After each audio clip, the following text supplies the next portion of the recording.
Ni hindi ya igongona ria kuhumbwo thumbi kwa arutwo aria marikitie mathomo thukuru-ini wa University ya KCA.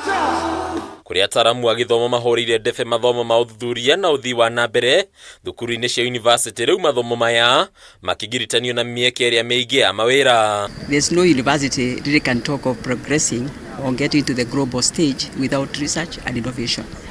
Talking about research, I mean, we know the definition of research is creation of new knowledge, and that is really the mandate of universities, creating new knowledge. Kurigana na Chancellor wa University no Professor Olive Mugenda, kwa ihinda riri mathukuru ma university nimo mari na nja ya uhogiriru makiria wa kothi rikonaini na uthuthuria na uthii wa nambere. If you are not doing research as a university, then you are not creating new knowledge, and then you are failing in your mandate. That is why when you see the ranking, research index is very key.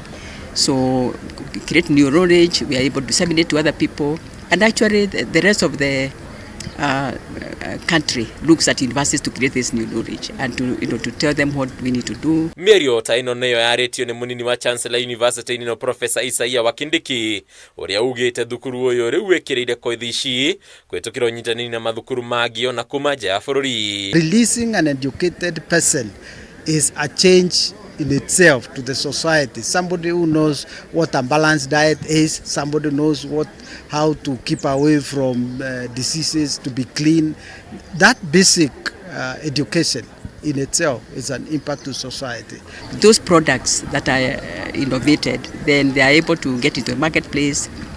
The innovators are able to get wealth, and also the universities. Nige university no ria ratigereire arutwo 1,300 mahumbwo thumbi niranire gutafania graduations maita mere hari mwaka niguo kuongerera namba ya arutwo aria mararikia mathomo na makinyanirie ikiro cia githomo. We work very close with the industry. By the time our students graduate from here, many of them are already mentors in industry who absorb them as trainees and others direct employment. Hadunia kama TV retorako ni Bataru wa Mwagi.